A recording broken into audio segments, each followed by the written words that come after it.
جس نے پاکستان کی تضحیک میں کوئی کسر نہ اٹھا رکھی تھی، ہاتھ پاؤں بندھا اور منہ میں کپڑا ٹھونسا قالین پر ہمارے سامنے پڑا تھا، اور اس کے چہرے سے معلوم ہوتا تھا کہ اس کی زبردست ٹھکائی کی جا چکی ہے۔ میرے آنے کی اطلاع ملتے ہی حاجی مستان ڈرائنگ روم میں آ گیا۔ اس کے 2-3 قریبی ساتھی وہاں پہلے ہی بیٹھے اس کا انتظار کر رہے تھے۔ دلیپ چڈھا کو اس حالت میں دیکھ کر میں حاجی مستان سے کچھ پوچھنے ہی والا تھا کہ وہ بولا، گزشتہ رات تو ہم پروگرام ادھورا چھوڑ کر ہی چلے آئے تھے۔ اس کے چٹکلوں اور طنزیہ جملوں کا کچھ لطف تو میرے آدمیوں نے پہلے ہی اٹھا لیا ہے اور ان کی بھرپور داد بھی دی ہے۔ پروگرام کا باقی حصہ اب دیکھتے ہیں۔ یہ کہہ کر اس نے اپنے آدمیوں کو اشارہ کیا اور انہوں نے دلیپ کو رسیوں سے آزاد کیا۔ رسیاں کھلتے ہی دلیپ چڈھا اٹھ کھڑا ہوا، منہ سے کپڑا نکالا اور حاجی مستان کے پاؤں میں گر کر رونے اور معافیاں مانگنے لگا۔ داد کی وصولی سے اس کا چہرہ سوجا ہوا تھا۔ حاجی مستان نے اسے پاؤں سے دھکیلا اور سیدھا کھڑے ہونے کو کہا۔ اس نے ایک لمحے دیر نہیں لگائی، اس نے ہاتھ جوڑ رکھے تھے اور روتے ہوئے گڑ گڑا کر معافی مانگے جا رہا تھا۔ وہ حاجی مستان کو پہچان چکا تھا اور یقیناً اس کے ناراض ہونے کا انجام بھی جانتا تھا۔ میں نے اسے کہا، تو 2 کوڑی کا میراثی لوگوں کو ہنسانے کی کوشش میں یہ بھی بھول گیا کہ جس ملک کی تو تضحیک کر رہا تھا اس میں اب بھی اتنا دم خم ہے کہ بھارت کو ناکوں چنے چبھوا دے۔ تو یہ ہمیشہ یاد رکھنا اور اپنے ساتھیوں کو بھی بتا دینا کہ پاکستان کا بچہ بچہ سپاہی ہے اور وقت پڑنے پر اپنی جانیں دے کر اپنے وطن کی حفاظت کرنا بخوبی جانتا ہے۔ اب تو میں تمہیں بڑے سیٹ سے معافی لے دیتا ہوں، لیکن آئندہ اگر تمہاری زبان سے پاکستان کے خلاف ایک بھی لفظ نکلا تو تمہاری خیر نہیں۔ حاجی مستان کا بھی اسے کوئی سخت سزا دینے کا ارادہ نہیں تھا، اس لیے وہ اب تک زندہ ڈرائنگ روم میں موجود تھا، ورنہ اس کے کارندے شو ختم ہوتے ہی اس کا کام کر دیتے، اور میں بھی یہی چاہتا تھا۔ اس مسخرے کو اپنے بکواس کی کافی سزا مل چکی تھی۔ مسخرے میراثیوں کا تو یہ روزی کمانے کا دھندا ہے کہ دوسرے کو ہنسائیں۔ میں نے حاجی مستان کو مخاطب کرتے ہوئے کہا کہ اس کی باقی سزا یہ ہے کہ یہ ہمیں اب کھانے کے دوران ہندوؤں اور بھارت کے متعلق لطیفے سنائے۔ یہ سنتے ہی دلیپ میرے سامنے اکڑوں بیٹھ گیا اور کہنے لگا، سیٹھ، میں تو آپ کو ایسے لطیفے سناؤں گا کہ آپ کھانا بھول جائیں گے۔ قصہ کوتاہ ہم تقریباً 2 گھنٹے اس کے 20 لطیفوں سے محظوظ ہوئے۔ اس کا سنایا ہوا صرف ایک لطیفہ پیش خدمت ہے۔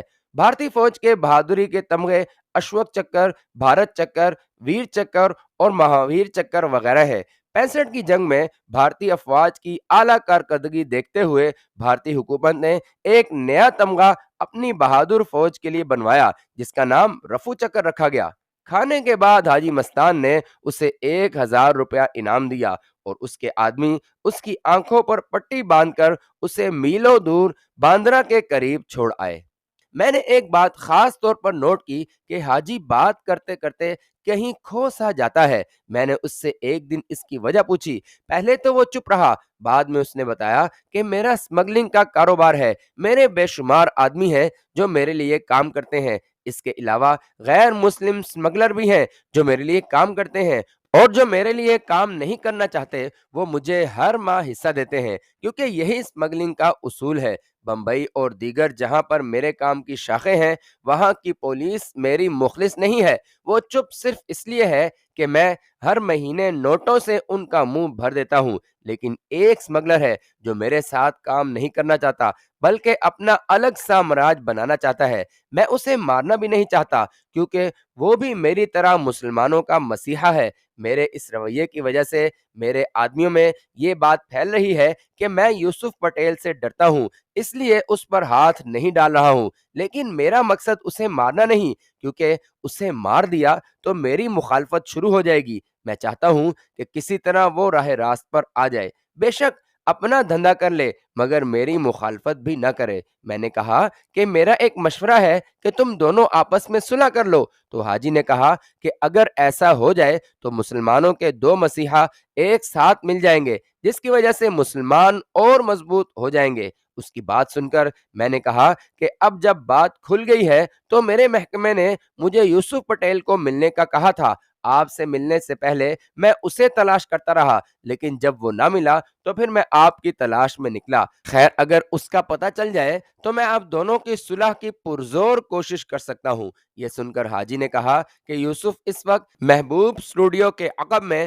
رہائشی مکانوں میں جنید فلم ایکٹر کے گھر میں رہتا ہے، مگر میں نے یہ بات اپنے ساتھیوں کو نہیں بتائی کیونکہ وہ اس کا قتل کر دیتے۔ اس تک پہنچنے کے لیے آپ کو اکیلے ٹیکسی میں جانا پڑے گا۔ میرے آدمی 2 گاڑیوں میں تمہاری دور سے حفاظت کریں گے۔ میں نے اس کام کی حامی بھر لی۔ ہم نے اگلے دن صبح 10 بجے کا پروگرام سیٹ کیا۔ مجھے جوہو سے نکلنے کے لیے ٹیکسی لینی تھی اور حاجی کے 10 آدمیوں نے مجھ سے فاصلہ رکھ کر کور دینا تھا۔ اگلے روز ٹھیک 1 بجے میں جوہو والے بنگلے سے نکلا۔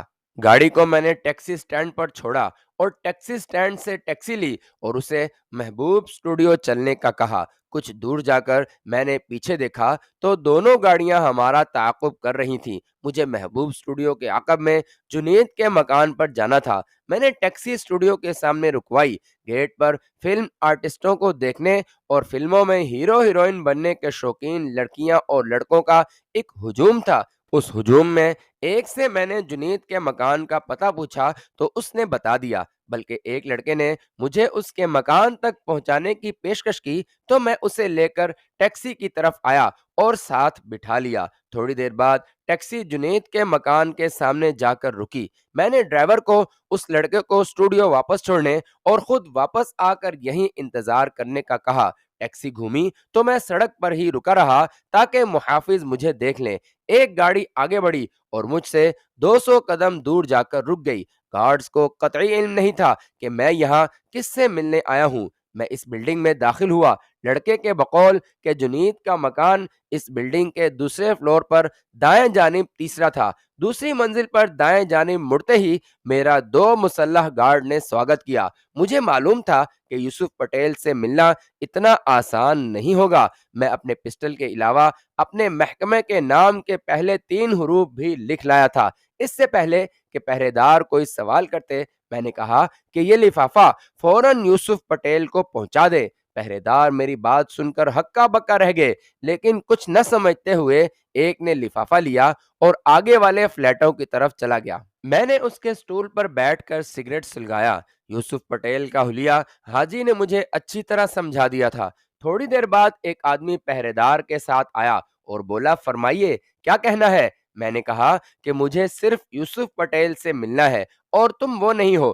بس اتنا یاد رکھو کہ اگر تم نے مجھے فوری یوسف سے نہ ملوایا تو اس بلڈنگ کے چاروں طرف کھڑے حاجی مستان کے آدمی یہاں پر حملہ کر دیں گے۔ میرا یہ وار اتنا اچانک تھا کہ وہ تینوں بوکھلا گئے۔ مجھے اسی موقع کا انتظار تھا۔ میں نے فوراً آنے والے آدمی کی کن پٹی پر پسٹل لگایا اور اسے کہا کہ اگر جان پیاری ہے تو اپنے آدمیوں کو کہو کہ ہتھیار رکھ کر ہمارے آگے چلیں۔ اس نے اشارہ کیا تو دونوں نے ہتھیار نیچے رکھے اور آگے چلنے لگے۔ ایک خالی کمرے کے سامنے پہنچ کر وہ اس میں داخل ہوئے اور کہا کہ یہاں بیٹھیں، یوسف کو بلاتا ہوں۔ میں اس کی چالاکی سمجھ چکا تھا۔ میں نے کہا کہ نہیں، ہم سب اکٹھے یوسف کے پاس چلیں گے۔ بچاؤ کی کوئی صورت نہ دیکھتے ہوئے وہ اسی پوزیشن میں یوسف کے کمرے میں لے گئے۔ سامنے صوفے پر حاجی کے بتائے ہوئے حلیے کا آدمی بیٹھا تھا۔ میں نے پہچان لیا کہ یہی یوسف ہے۔ اپنے آدمیوں کے کنپٹی پر لگے پستول اور کھڑے ہاتھوں کو دیکھ کر یوسف بوکھلا کر کھڑا ہو گیا۔ میں نے کہا کہ یوسف صاحب آرام سے بیٹھ جائیں۔ میں نے جو لفافہ تمہارے پاس بھیجا تھا اور اس پر جو کچھ لکھا ہے وہ سچ ہے۔ یہ کہہ کر میں نے پہرے داروں کو چھوڑ دیا اور یوسف کے پاس چلا گیا۔ اپنا پسٹل اس کے سامنے رکھا اور کہا کہ اب یہ تم پر منحصر ہے کہ اس پسٹل سے مجھے گولی مار دو یا پھر اکیلے میں میری بات سن لو، کیونکہ میں ان لوگوں کے سامنے تم سے کوئی بات نہیں کر سکتا۔ یہ سیکرٹ ہے۔ یہ ایک نفسیاتی حربہ تھا جس کا یوسف پر خاطر خواہ اثر ہوا۔ اس نے اپنے گارڈز کو باہر جانے کا حکم دے دیا۔ جانے سے پہلے اس کے آدمی نے کہا کہ اس نے کہا تھا کہ بلڈنگ کے چاروں طرف حاجی کے آدمی موجود ہیں۔ میں نے کہا کہ یہ سچ ہے، مگر وہ سب میری حفاظت کے لیے ساتھ ہیں۔ باقی آپ کی رہائش کا حاجی کے علاوہ کسی کو پتہ نہیں۔ حاجی نے اپنے آدمیوں کو بھی نہیں بتایا۔ میں نے پہرے داروں سے کہا کہ اب چپ چاپ باہر چلے جاؤ اور نہ تم میرے حفاظتی دستے کے سامنے جاؤ گے اور نہ کوئی ایسی حرکت کرو گے جس سے ان کو خبر ہو جائے۔ یہی سب کے لیے بہتر ہے۔ میرے اور یوسف صاحب کے لیے کوئی چائے پانی کا بھی بندوبست کرو۔ یہ سن کر سب گارڈ باہر چلے گئے۔ تھوڑی دیر بعد سب لوازمات آ گئے اور اب ہم دونوں کمرے میں اکیلے تھے۔ میں نے یوسف پٹیل کو اپنی ساری داستان سنائی۔ میری بات سن کر اس نے کہا کہ یہ سچ ہے کہ میں تمہارے محکمے کے لیے بھی کام کرتا ہوں، مگر میں ان دنوں مجبور ہوں۔ میں یہیں سے بیٹھ کر اپنے کام کو مانیٹر کر رہا ہوں۔ بہرحال تم بتاؤ کہ میں تمہارے لیے کیا کر سکتا ہوں۔ میں اپنے سارے وسائل بروئے کار لا کر تمہاری ہر ممکن ہیلپ کرنے کی کوشش کروں گا۔ میں نے اس کا شکریہ ادا کیا اور کہا کہ تمہارے اس ٹھکانے کا مجھے حاجی مستان نہیں بتایا ہے، لیکن اسے سب معلوم ہونے کے باوجود اس نے اپنے آدمیوں کو تمہارے متعلق کچھ نہیں بتایا۔ تم دونوں کے آپس میں اختلافات کا فائدہ دوسرے لوگ اٹھا رہے ہیں۔ وہ لوگ جو تم دونوں کی طرف دیکھنے کی جرت نہیں کرتے تھے، آج وہ تمہارے خلاف پلاننگ کر رہے ہیں۔ اس نمبر 1 اور 2 کے چکر نے تم دونوں کو کہیں کا نہیں چھوڑا۔ تم دونوں کے اس اختلاف کا نقصان بھی سب سے زیادہ مسلمانوں کو ہو رہا ہے، حالانکہ تم دونوں ہی مسلمانوں کے حامی ہو۔ میری حاجی سے اس موضوع پر بات ہو چکی ہے، اس لیے اب میں تمہارے پاس آیا۔ آپس کے اختلاف ختم کر کے ایک ہو جاؤ اور مل کر اپنے مقاصد کو پورا کرو۔ کئی گھنٹوں کی اس طویل بات چیت کے بعد آخر یوسف پٹیل میری بات پر رضامند ہو گیا اور میں نے اسے کہا کہ کل ٹھیک 4:30 بجے اپنے کارندوں سے اپنی حفاظت کی مکمل تسلی کر کے حاجی علی کے دربار پر پہنچ جائے اور حاجی کو وہاں اسی ٹائم لانے کی ذمہ داری میں نے اٹھا لی۔ میرے منصوبے کے مطابق دونوں نے اپنے گارڈز کے بغیر رات حاجی علی کے دربار پر گزارنی تھی۔ مجھے یقین تھا کہ دونوں کے اختلاف ختم کرنے کی میری کوشش لازمی کامیاب ہوگی۔ یوسف پٹیل سے مکمل تسلی کے بعد میں وہاں سے رخصت ہوا اور سیدھا حاجی مستان کے پاس پہنچ گیا اور اسے ساری کاروائی بتائی اور کہا کہ اس کی اجازت کے بغیر ہی میں نے دونوں کی ملاقات کا ٹائم سیٹ کر دیا ہے۔ حاجی راضی ہو گیا۔ دوسرے دن شام 4 بجے ہم حاجی علی کے دربار کے لیے روانہ ہو گئے۔ جب ہم مزار پر پہنچے تو یوسف وہاں پہلے سے ہی اپنے ہمراہیوں کے ساتھ موجود تھا، چنانچہ ہمیں دیکھ کر وہ بھی اکیلا درگاہ پہنچ گیا۔ مجھے وہاں جا کر معلوم ہوا کہ حاجی مستان نے رات بھر کے لیے 2 کمرے پہلے سے ہی بک کروا لیے تھے اور ان میں کھانے پینے کا سامان بھی وافر مقدار میں رکھوا لیا تھا۔ رات 9 بجے ہم تینوں اٹھ کر درگاہ کے مخصوص کردہ کمرے میں گئے۔ مجاوروں نے کھانا گرم کر کے تیار کر کے رکھا۔ کھانا کھا کر ہم لوگ ایک دوسرے کمرے میں چلے گئے۔ تھوڑی دیر بعد میری طرف سے گفتگو کا آغاز ہوا اور دونوں کی بات چیت شروع کروا دی۔ پھر وہ دونوں آپس میں ڈائریکٹ بات کرنے لگے۔ میرے سمجھنے کی خاطر دونوں نے گجراتی کے بجائے ساری بات چیت اردو میں کی۔ دونوں نے پہلے ایک دوسرے کی زیادتیاں بیان کی، پھر شکوے شکایتیں شروع ہو گئیں، پھر ان دونوں کی طرف سے ان کے ساتھیوں کی گئی غلط باتیں جو کہ شروع سے ہی موجود نہ تھیں وہ ہوئیں، پھر دھندے کی باتیں شروع ہوئیں، پھر مسلمانوں کے لیے کی گئی خدمات کی باتیں ہوتی رہیں۔ میں بیچ میں کبھی کبھی بول دیا کرتا تھا، ورنہ میں نے یہ کوشش کی کہ دونوں کے دلوں میں جو غبار ہے وہ صاف ہو جائے۔ غرض کہ صبح تک دونوں کے درمیان اپنے اپنے دھندوں کے لیے علاقوں کی تقسیم پر رضامندی ہو گئی، اور دوسرا یہ کہ وہ ایک دوسرے کے دھندے میں دخل اندازی نہیں کریں گے۔ اپنے گروپوں سے وہ آدمی جن کی باتوں کی وجہ سے غلط فہمیاں دشمنی کی نوبت لے آئی تھیں، یا تو وہ غدار تھے یا دونوں کو اکٹھا دیکھنا پسند نہیں کرتے تھے، ایسے غداروں سے اپنے گروپس کو صاف کرنے کا عہد و پیمان ہوا۔ صبح جب ہم درگاہ سے باہر نکلے تو ہماری پوزیشن یہ تھی کہ آنکھیں رات کے جگراتے کی وجہ سے لال ہو چکی تھیں، اور سینٹر میں اور ایک طرف یوسف اور دوسری سائیڈ پر حاجی صاحب تھے۔ آپس میں گپے لگاتے ہوئے ساتھیوں تک پہنچے۔ وہ یہ سب دیکھ کر حیران رہ گئے، پھر اپنے گروپ کے پاس آ کر حاجی اور یوسف ایک دوسرے سے بغل گیر ہوئے۔ یوسف پٹیل نے اگلی رات کے کھانے کے لیے مجھے انہی فلیٹوں میں دعوت دی اور پھر سب اپنی اپنی گاڑیوں میں بیٹھ کر روانہ ہو گئے۔ میری اس کوشش سے ان دونوں کو کیا فائدہ ہوا مجھے نہیں پتا، مسلمانوں کو کیا فائدہ ہوا یہ بھی معلوم نہیں۔ ہاں، وہاں رہتے ہوئے مجھے جو فائدہ ہوا وہ یہ تھا کہ اب میرے محافظ 6 ہو چکے تھے۔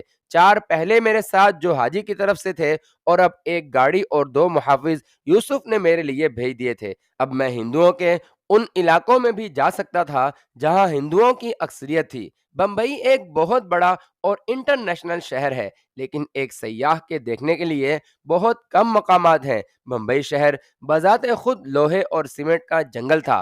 بحیثیت پاکستانی، میرے لیے بمبئی کی فلم انڈسٹری اہمیت کی حامل تھی، لہٰذا یوسف اور حاجی کے تعاون سے میرا دلیپ کمار، نرگس اور سنیل دت سے ملنے کا پروگرام طے ہوا۔ سب سے پہلے دلیپ کمار کے ساتھ ملاقات کا ٹائم فکس کیا گیا۔ دلیپ کمار کی رہائش پہاڑی کے دو ہموار تختوں پر، دو حصوں پر مشتمل ایک بہت بڑے بنگلے 21 پالی بل میں تھی۔ سپہر 4 بجے ملاقات کا ٹائم تھا۔ کوٹھی کے بڑے دروازے پر موجود گارڈز نے اندر ہمارے آنے کی اطلاع دی۔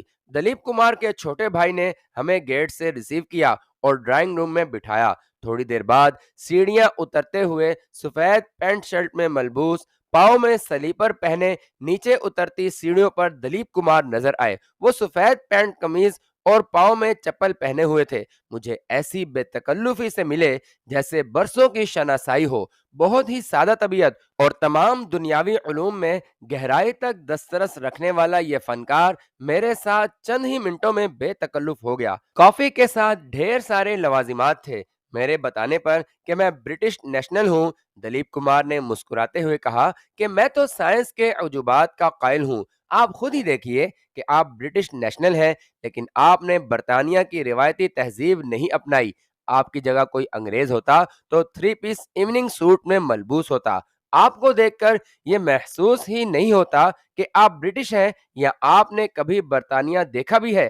اس کی ذو معنیین بات اور مسکراہٹ سے ظاہر تھا کہ حاجی مستان نے شاید اسے میری اصلیت بتا دی ہے۔ میں اسے سمجھنے کی کوشش میں ہی تھا کہ دلیپ کمار نے مجھ پر دوسرا حملہ کیا۔ میرے سارے دوست مجھے یوسف لالا کہتے ہیں، آپ بھی مجھے اس نام سے مخاطب کر سکتے ہیں۔ پاکستانی مہمانوں کے لیے تو میرے گھر اور دل کے دروازے ہمیشہ کھلے رہتے ہیں۔ یہ کہہ کر یوسف لالا ہنسنے لگا۔ مجھے ایسا محسوس ہو رہا تھا کہ یہ عظیم فنکار اندرونی طور پر ایک ایسا بچہ ہے جو کسی کی چوری پکڑ کر اور بے ضرر طور پر اسے ظاہر کر کے خوش ہوتا ہے۔ ہم تقریباً 2 گھنٹے مختلف موضوعات پر چھوٹی چھوٹی باتیں کرتے رہے۔ یوسف لالا نے مجھے کئی لطیفے بھی سنائے۔ ہر لطیفہ سنانے کے بعد وہ داد طلب نگاہوں سے مجھے دیکھتا۔ اب بدلہ لینے کی باری میری تھی۔ ہر لطیفہ سننے کے بعد میں کہتا، سنا ہوا ہے۔ میرے 2 3 بار سنا ہوا کہنے پر یوسف لالا کو احساس ہوا کہ میں جان بوجھ کر ایسا کہہ رہا ہوں۔ وہ کھلکھلا کر ہنس پڑا اور بولا، فوری ہی بدلہ لے رہے ہو؟ میں نے کہا، یوسف لالا، مزہ تو اس میں ہے کہ ہاتھ کے ہاتھ جواب ملے۔